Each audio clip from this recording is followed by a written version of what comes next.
sorry I've been MIA the last few days. I had my hematology appointment on Monday. As you guys can tell by the title, I'll be giving you an update on that.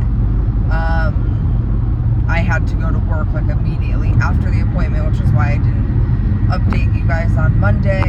And then I must be in the phase of my cycle where I am like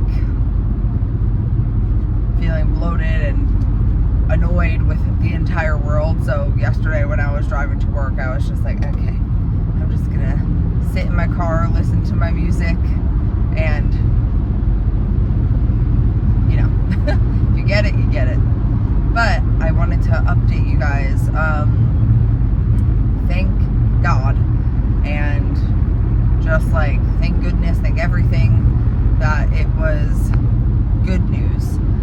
So she was actually pretty surprised, but basically the gist is every single rare blood cancer disorder that she tested for came back clear. So I absolutely don't have any of the most common rare forms of blood cancer. So that is incredible. She said, you know, there still is that tiny percentage of a chance that you do have one of the like rare forms of blood cancer. She said that she'll never be able to rule it out 100%, because the chances of it being that type of blood cancer or those few types of rare blood cancers are so minute, like 1 in a million chance, that it's not even worth like testing for. She did test for just 2 more types just to be sure, out of the blood work that I got Monday, and she said that she's not anticipating at all that those come back with anything. So she was like, I obviously can't say 100% that it's not cancer, but she was like, you know, pretty confident that like it's not. So that was amazing to hear. And I did actually get those results back already, and although I can't read all the fancy terms, from what I can see, everything looks clear with that as well. So I think we're in the clear as far as that scary stuff goes. We're still not 100% sure why my white count is the way it is. She suspects that it's like more than one thing, kind of like she suspected in the beginning. And kind of what we have come up with is that I carry something called the beta thalassemia trait. And what that is, I knew I had thalassemia, but I never knew what type. So we tested for that, and it came back as something called beta. So beta thalassemia trait. It's not the gene, it's just the trait. So basically, when I was created, when my mommy was making me, my dad, because he has thalassemia, passed down the trait to me, but not the gene, obviously, because my mom does not have the trait. The only way to get a gene is if both parents have the trait, and then that's what creates the gene. So I have the beta thalassemia trait, and what that does is it makes my red blood cells very small and misshapen.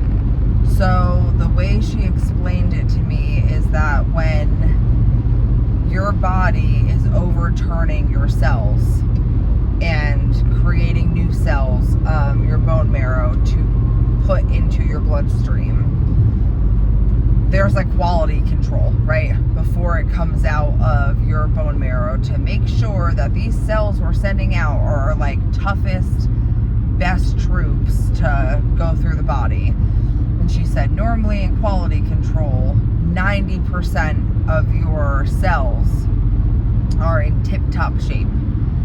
Whereas with me, only about 80% are being quality controlled. And so 80% of tip-top good cells get bled out into my bloodstream, or into my body from my bone marrow. And because it's only 80%, my body is constantly overturning my cells quicker to produce more because of how teeny tiny these red blood cells are, which is why my platelet count is always higher as well, because my body is needing to turn over my cells much quicker than like a normal person. So she said, if you think about it, your white blood count normal is like 11.6. She said, add on a few grams for how much harder your body is having to constantly work to produce these red blood cells. Okay, maybe now we're up to like 12 or 13. And then she said, we know that my body is having inflammation. My body has inflammation. She said, will we ever know where that inflammation is coming from? Probably not. Will we ever know what the cause is? Chances are no. I talked to her asking her if it could be because of my weight, and she said it could be. And I said, because I've lost 77 pounds since January, and my blood work has always been the same. From now, when I'm a lot healthier versus 70 pounds ago. And she was like, it could be a contributing factor, but that doesn't mean it's the only thing causing this inflammation.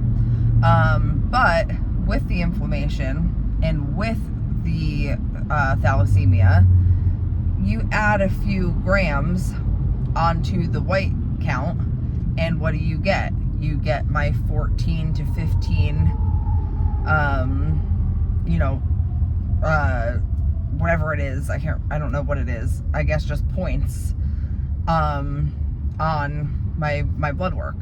And she said, so it's like stacking. So again, it's the fact that my body is having to work overtime, and that's causing a little bit of stress.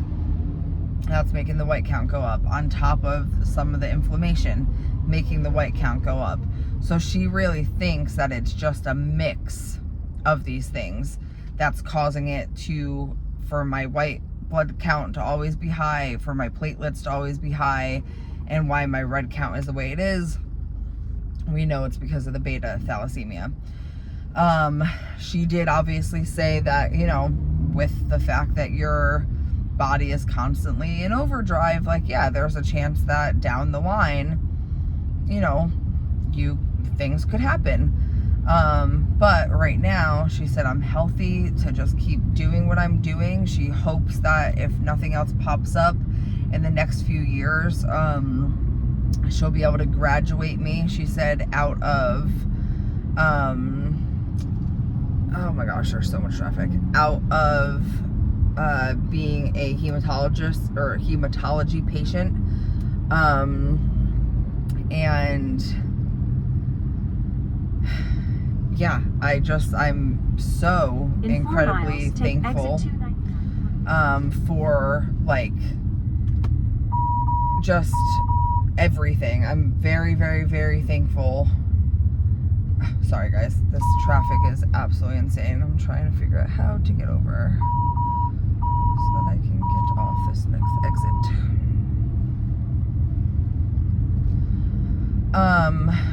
I'm just very grateful that it was not something worse, something life-changing.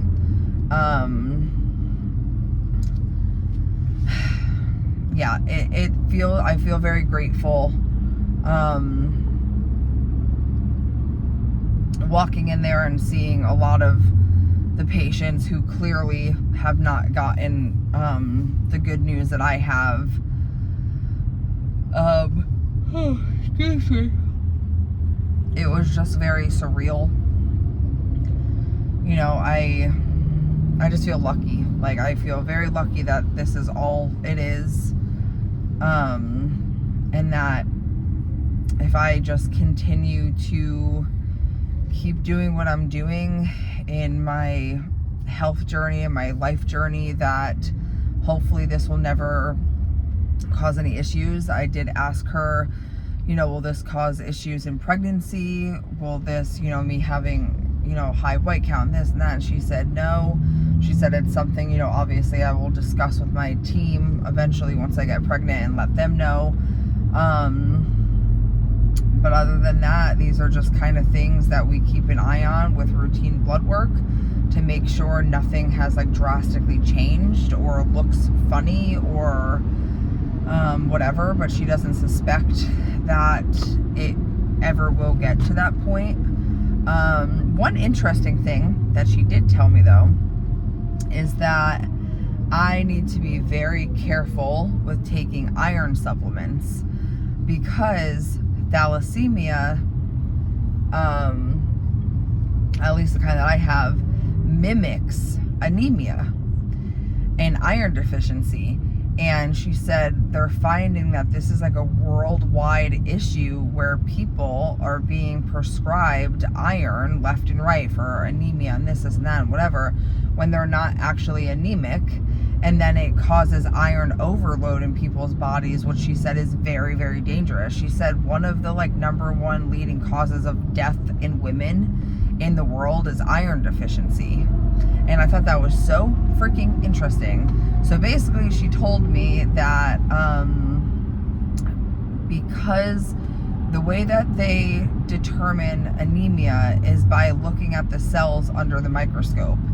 And anemia makes your cells very, very, very tiny. But my red blood cells are already very tiny because of my beta thalassemia.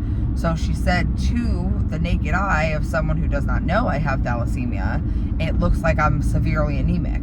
And so they'll pump me with iron, which has happened to me my entire life. Always, you're anemic, you're anemic, you're anemic.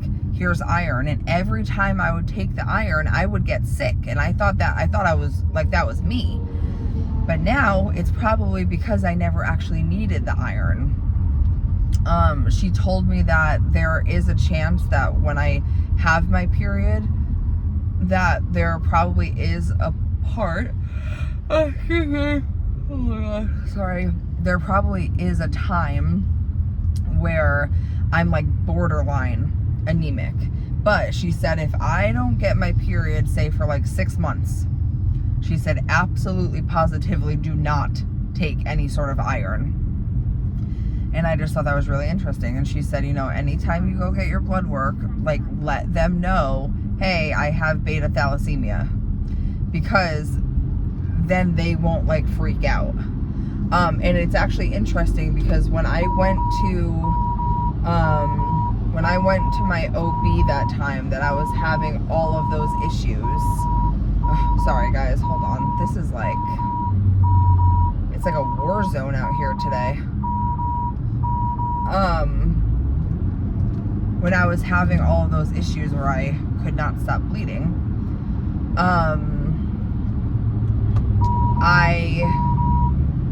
when she walked in the room, she was like, so we gotta really talk about your blood work. And I was like, I have thalassemia minor, because that's what I thought it was at that point. Oh my gosh.